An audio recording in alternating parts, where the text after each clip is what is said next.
Saudara pendengar di segenap penjuru tanah air, selamat bergabung dengan Lumen Indonesia. Lumen Indonesia siap melayani Anda setiap hari. Saudara terkasih, marilah kita bersatu dalam Tuhan kita Yesus Kristus yang tidak berubah dahulu, sekarang, dan selama-lamanya. Allah Sang Maha Rahim mengasihi dan menerima sebagaimana adanya kita.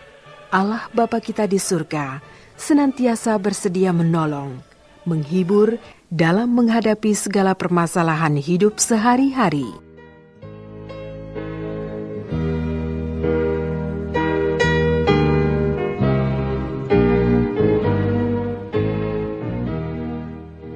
Saudara-saudari, marilah kita mendengarkan renungan dengan judul Belas Kasihan Tuhan.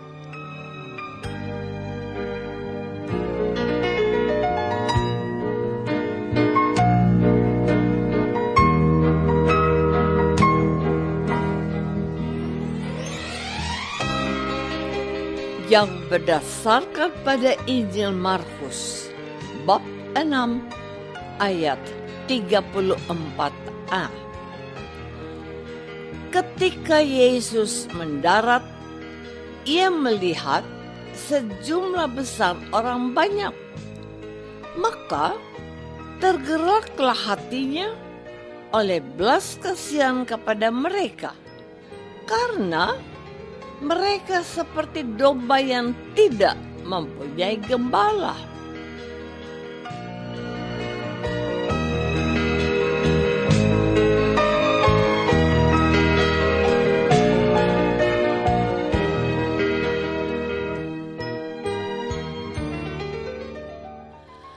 Dalam nama Bapa dan Putra dan Roh Kudus. Amin.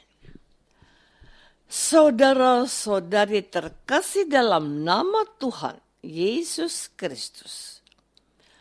Kurang lebih sebulan yang lalu, bertepatan dengan peringatan Hari Guru Nasional, Presiden kita Prabowo Subianto meminta agar para pendengar pidatonya, mereka yang hadir pada hari Minggu, Hari Guru, dan mereka yang mendengarkan pidatonya, supaya mereka bersama-sama beliau untuk memberantas korupsi, dan agar mereka melihat fakta di lapangan bagaimana anak didik usia sekolah di Indonesia yang harus berjuang untuk bisa sampai ke sekolah karena jembatan putus dan harus menyeberangi sungai. Hal itu juga diulang Bapak Presiden ketika berpidato di hadapan petinggi Bank Indonesia pada kesempatan yang berdekatan. Saya melihat wajah Presiden yang sedih ketika menyampaikan keprihatinannya. Ia meminta agar kita tidak hanya berretorika dan memiliki gagasan, tetapi harus melakukan tindakan nyata bagaimana berpihak kepada anak-anak bangsa ini agar mendapatkan pendidikan yang layak, aman, dan nyaman. Saya melihat kepedulian beliau pada masa depan anak-anak bangsa Indonesia. Saudara-saudari terkasih, saya coba membayangkan bagaimana Tuhan Yesus dan rombongannya ingin menepi dan beristirahat. Tetapi ada begitu banyak orang yang sudah menantikan kehadirannya. Tuhan Yesus menyadari bahwa mereka itu membutuhkan dia. Hatinya tergerak dan ia segera mengajarkan apa yang baik dan benar agar mereka dengarkan. Mereka itu seperti domba yang tidak mempunyai gembala. Saking asyiknya Yesus mengajar dan sedemikian seriusnya mereka mendengarkan Yesus. Hari mulai menjadi gelap. Para muridnya meminta Yesus menghentikan aktivitasnya dan mulai memikirkan agar orang-orang itu dibubarkan agar bisa mencari panganan untuk mengisi perut mereka. Namun, apa kata Yesus? Kamu harus memberi mereka makan. Dengan terperangah mereka menjawab, Yesus, jadi haruskah kami membeli roti seharga 200 dinar untuk memberi mereka makan? Waduh, namun Tuhan Yesus tidak terlalu menyikapi keterjutan mereka. Tetapi Yesus bertanya, berapa roti yang ada padamu? Cobalah periksa. Jawab mereka, 5 roti dan 2 ekor ikan. Jawaban itu tidak membuat Yesus terkejut, tetapi ia memerintahkan supaya orang-orang itu duduk berkelompok. Saudara-saudari terkasih, peristiwa Yesus yang mengandalkan 5 roti dan 2 ikan ini tentu sudah sangat sering kita dengar. Namun yang menarik perhatianku adalah bahwa pertama, Tuhan Yesus mendidik para muridnya untuk memiliki kepedulian dan belas kasihan seperti dirinya dengan berfirman, kamu harus memberi mereka makan. Kedua, Tuhan Yesus mengajak mereka untuk berpartisipasi, untuk menyelesaikan persoalan yang ada di hadapan mereka. Mereka tidak boleh menghindar dan membiarkan orang-orang itu kelaparan. Ketiga, Tuhan Yesus ingin mendengar dari mereka apa yang ada pada mereka yang masih bisa diberikan untuk menyelesaikan masalah yang sedang mereka hadapi. Cuma 5 roti dan 2 ekor ikan. Selanjutnya, Tuhan Yesus menunjukkan kepada para muridnya dengan kuasanya bagaimana ia memberkati milik mereka yang dipersembahkan kepada Tuhan itu dan membuat cukup untuk memberi makan orang-orang yang kelaparan itu.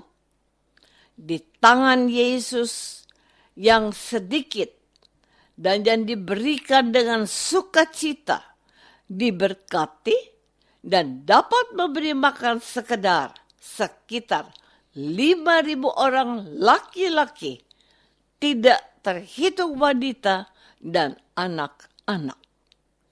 Bukan hanya itu, ternyata masih ada banyak sisanya. 12 bakul potongan-potongan roti dan sisa-sisa ikan. Bukankah itu luar biasa? Magic, sulap. Bukan. Ini adalah karya belas kasihan Allah yang dikerjakan oleh Yesus, dibantu oleh para muridnya. Tuhan mau mereka terlibat dalam karya kasih-Nya. Saudara-saudari terkasih, belas kasihan Tuhan ini sangat indah dilukiskan oleh Markus Penginjil. Markus dengan gayanya yang sederhana membuat dialog antara Yesus dan para muridnya. Terkadang kita menjadi orang-orang seperti para murid yang bingung dan tidak tahu harus berbuat apa. Kita protes pada Tuhan. Bagaimana mungkin kami melakukan pekerjaan yang seberat ini, Tuhan? Cobalah dengarkan firman Tuhan. Kamu punya apa? Katakan kepada Tuhan dan persembahkan apa yang ada padamu. Izinkan Tuhan Yesus memberkati. Apa ada yang tidak mungkin bagi Tuhan? Kita harus belajar mendengarkan apa yang menjadi kehendak Tuhan. Kita juga harus melakukan apa yang masih bisa kita kerjakan. Prabowo berkata, kita harus berusaha 99,9% dan biarkanlah Tuhan yang menggenapi sisanya. Berhenti melakukan korupsi. Artinya, jangan hanya memikirkan kepentinganmu sendiri, tetapi apa yang diperlukan oleh bangsa ini. Tuhan Yesus mau kita memiliki kepeduliannya yang melihat mereka seperti domba tanpa gembala. Kita juga harus melakukan hal yang sama seperti Yesus. Apa yang masih kita kerjakan, lakukanlah. Dan Tuhan akan memberkati dan menggenapi. Jangan takut menghadapi masalah, tetapi biarkanlah Tuhan membantu kita.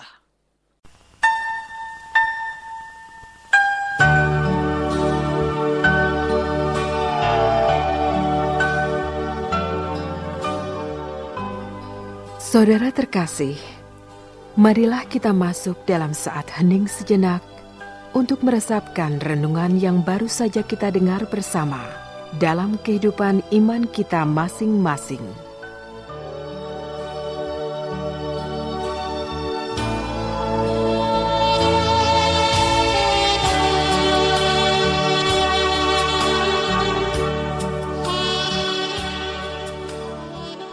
Apakah aku sudah melakukan sesuatu untuk menolong sesamaku bersama Tuhan?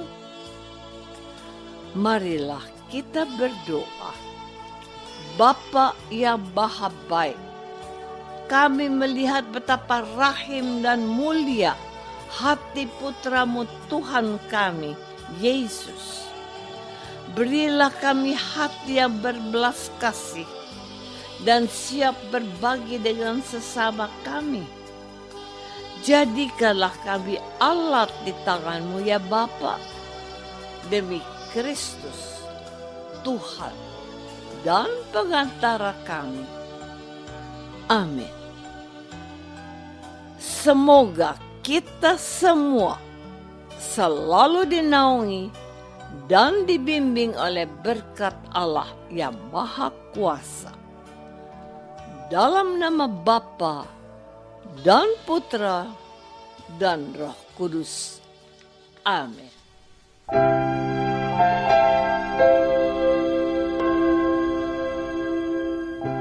Segenap pengurus Lumen Cahaya Indonesia mengucapkan Selamat Natal 2025 dan Tahun Baru 2026. Semoga Tuhan Yesus senantiasa memberkati kita semua. Amin.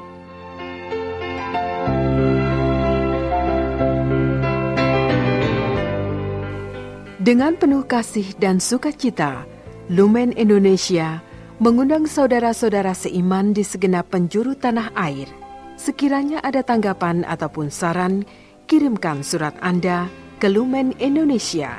Terima kasih atas perhatian Anda.